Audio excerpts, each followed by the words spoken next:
वालेकुम वरहमतुल्लाहि वबरकातुहू। Dear students, उम्मीद करता हूँ आप सब खैरियत से होंगे और मजे में होंगे। आज जेईई मेंस का एक और क्वेश्चन हमने यहाँ पर लाया है जो कि रिसेंटली जेईई मेंस 2025 के पेपर में आया हुआ क्वेश्चन है। अगर आपको इस तरीके के क्वेश्चन चाहें आप मुझे मैसेज कर सकते हो। मैं आपको हर एक टॉपिक पर जेईई के 20 क्वेश्चन डीपीपी के तौर पर बनाकर दूंगा ताकि आप उनको अच्छे से सॉल्व करके आप इन टॉपिक्स पर कमांड पाओगे। तो चलिए हम अपना टाइम वेस्ट नहीं करेंगे, हम डायरेक्ट क्वेश्चन पर आएंगे। क्वेश्चन हमारे पास दिया है, if 0.1 mole of the following, अगर हमारे पास 0.1 mole of the following given antiviral compound है and will be the weight, इसका वेट आपको बताना है इसमें 10⁻⁻1 ग्राम में। यानी हमारे पास एक कंपाउंड दिया है एंड इस कंपाउंड में आपका मोलर मास आपको बताना है, इस कंपाउंड का वेट आपको बताना पड़ेगा। इस कंपाउंड का वेट नहीं, इस क्वेश्चन के साथ रिलेट करके आपका वेट बताना पड़ेगा। तो क्वेश्चन को करेंगे कैसे? आपके पास 0.1 मोल दिया है तो मोल से आपको वेट तक जाना है। अरे मेरे बेटा, आपने mole conversion class 11th some basic concepts of chemistry में पढ़ा है। जब आपको मोल से वेट तक जाना है, जब आपको मोल से 0.1 मोल आपके पास दिया है, जब आपको मोल से वेट तक जाना है तो आप क्या करोगे? आपका जो मोल दिया है उस मोल से वेट तक जाने के लिए आप मल्टीप्लाई करोगे मोलर मास से, ना कि आप डिवाइड करोगे, क्योंकि वो कन्वर्जन आपने क्लास 11th में सीखा है। अगर उस कन्वर्जन में आपको प्रॉब्लम आ रही है तो मुझे आप कमेंट सेक्शन में बताइए, मैं उस मोल कन्वर्जन पर एक डिटेल्ड वीडियो बताऊंगा जिससे आप नीट जेईई मेंस और एडवांस लेवल के क्वेश्चन सॉल्व कर पाओगे। तो चलिए, मेरे पास 0.1 मोल, इसको मैं मोलर मास से मल्टीप्लाई करके आंसर बताऊंगा। तो मुझे मोलर मास चाहिए ना, किसका मोलर मास चाहिए? ये मेरे पास एक कंपाउंड दिया है, इस कंपाउंड का मोलर मास चाहिए। तो मेरे बेटा, मैं इस कंपाउंड का मोलर मास कैसे कैलकुलेट करूंगा? इस कंपाउंड में हमारे पास दिया है हाइड्रोजन का मास 1 दिया है मोलर मास, कार्बन का मोलर मास 12 दिया है एंड नाइट्रोजन का मोलर मास 14 दिया है, ऑक्सीजन का मोलर मास 16 दिया है एंड मेरे बेटे फ्लोरीन का इतना दिया है एंड आयोडीन का मोलर मास इतना दिया है। तो ये मोलर मास इनका दिया है, तो मुझे देखना है इसमें कितने कार्बन है। अगर मैं चेक करूं how many carbons are present in this, चलिए just wait a second and मैं मार्कर यहां पर चेंज करूंगा। अच्छा, इसमें मुझे देखना है कि इसमें कितने पहले देखेंगे how many number of carbons are present in this.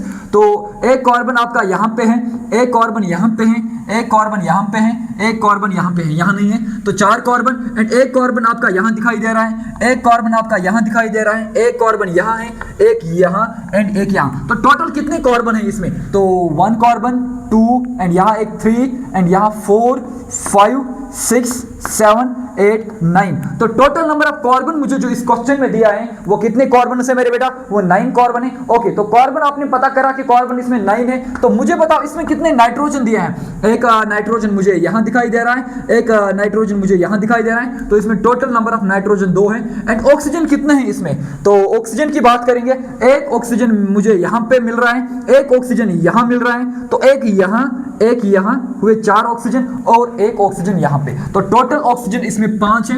Okay, आपने नाइट्रोजन भी देखा, ऑक्सीजन भी देखा। आप मुझे बताओ हाइड्रोजन कितने हैं इसमें? तो हाइड्रोजन देखने के लिए सबसे पहले हम ट्राई करेंगे कि यहाँ पे इसकी 2 वैलेंसी 3 एंड यहाँ पर आपका एक हाइड्रोजन होगा, क्योंकि 1 2 3 एक हाइड्रोजन यहाँ होगा। ओके, इसकी 2 वैलेंसी फिल है एंड यहाँ एक हाइड्रोजन होगा एंड 1 2 3, तो बराबर 1 2 3 यहाँ एक हाइड्रोजन होगा। ओके, अब यहाँ पर हाइड्रोजन है, यहाँ पर ऑलरेडी एक हाइड्रोजन दिया है एंड यहाँ की बात करेंगे 1 2 3 4, इस कार्बन की बात करेंगे तो इसमें 2 हाइड्रोजन आएंगे।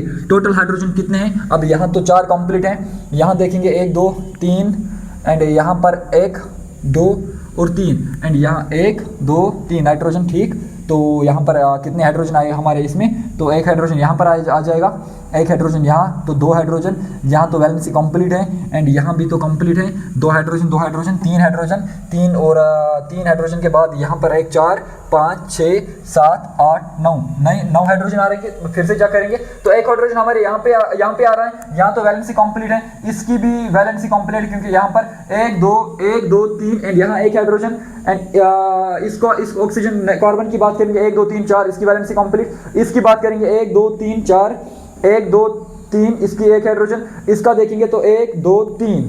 अब यहाँ इस कार्बन के देखें 1 2 3, तो इसका यहाँ पे एक हाइड्रोजन आ जाएगा। जरा आप हाइड्रोजन बताओ मुझे कितने हाइड्रोजन है इसमें? एक हाइड्रोजन यहाँ दिखाई दे रहा है। ओके, ओके ओके ओके, एक यहाँ पर 2 हाइड्रोजन एंड 2 हाइड्रोजन यहाँ पर 2 2 4 1 5 6 7 8 9 10।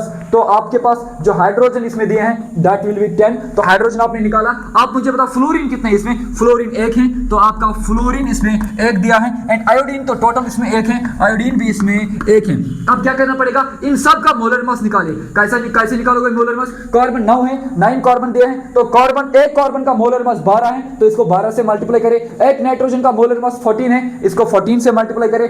एक ऑक्सीजन का मोलर मास 16 है, इसको 16 से मल्टीप्लाई करें। अरे एक हाइड्रोजन का मोलर मास 1 है, एक फ्लोरीन का मोलर मास 19 है, एक आयोडीन का मोलर मास 127 है। तो ये सॉल्व करने के बाद आपका आंसर यहां पर 108 बन जाएगा। तो ये सॉल्व करने के बाद 28 and 5 into 60 that will be 80। Okay and 10 ये बन जाएगा 10 आपका, एंड ये बन जाएगा आपका 19 एंड ये बन जाएगा आपका 127। इसको सॉल्व करोगे तो 108 28 तो 80 तो 200 तो 300 350 360 360 और ये 12, यह बन जाएगा आपका 372। तो आपका आंसर क्या आपका आ रहा है? That is 372। कितना मोलर मास आ रहा है? 372। मैंने क्या बोला? मैंने बोला जब आपका मोलर मास आ जाएगा, मोलर आपका नंबर ऑफ मोल दिया है दैट इज 0.1 मोल दिया है एंड इस 0.1 मोल को मोलर मास से मल्टीप्लाई करना पड़ेगा, मोलर मास से मल्टीप्लाई करना पड़ेगा। तो मोल कितने दिए हैं? 0.1, तो आपने 0.1 लिखा इनटू मोलर मास कितना आया? 372 एंड ये सॉल्व करने के बाद 37.2 आपका आंसर आ रहा है। तो मैं अगर यहां पर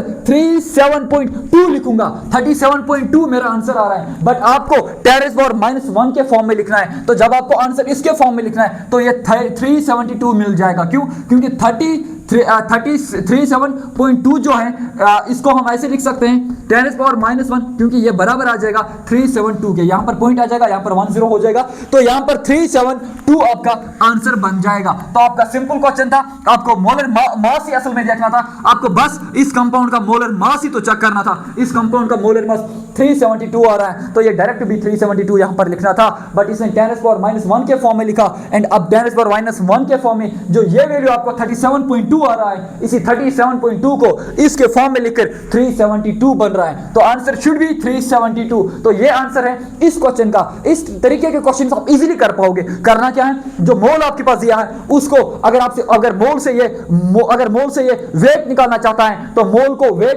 से वेट निकालने के लिए आपको मल्टीपल करना पड़ेगा मेरे बेटे। क्या करना पड़ेगा? मल्टीपल। अरे मल्टीपल क्या करोगे? मल्टीपल मोलर मास करोगे। मोलर मास कहां से लाओगे? अरे इतना बड़ा कंपाउंड नहीं दिख रहा है आपको, इस कंपाउंड का मोलर मास बताओ एंड मोल आपके पास 0.1 दिया है एंड 0.1 को मेरे बेटे आप किससे मल्टीप्लाई करोगे? जो इसका मोलर मास आया वो मोलर मास इसका कितना आया? 372। जब मोल से आपने मोलर मास जब मोल को आपने मोलर मास मल्टीप्लाई किया, मोल को आपने मोलर मास मल्टीप्लाई किया तो आपका वेट आया। क्या है? वेट। एंड वो वेट आपको डायरेक्ट यहां पर लिखना है। अब 10⁻⁻1 के फॉर्म में है, आपका आंसर यहां पर 37.2 आ रहा है, इसको 10⁻⁻1 के फॉर्म में 372 ग्राम में हम लिख सकते हैं। एंड ये था आपका आज का जे मेंस का क्वेश्चन। इजीली आपने इस क्वेश्चन को सॉल्व किया। तो दीजिए इजाजत अगले क्वेश्चन तक, अगले वीडियो तक, तब तक दीजिए इजाजत। शुक्रिया, अल्लाह हाफिज। इस तरीके के बहुत सारे हम क्वेश्चंस आगे डिस्कस करेंगे।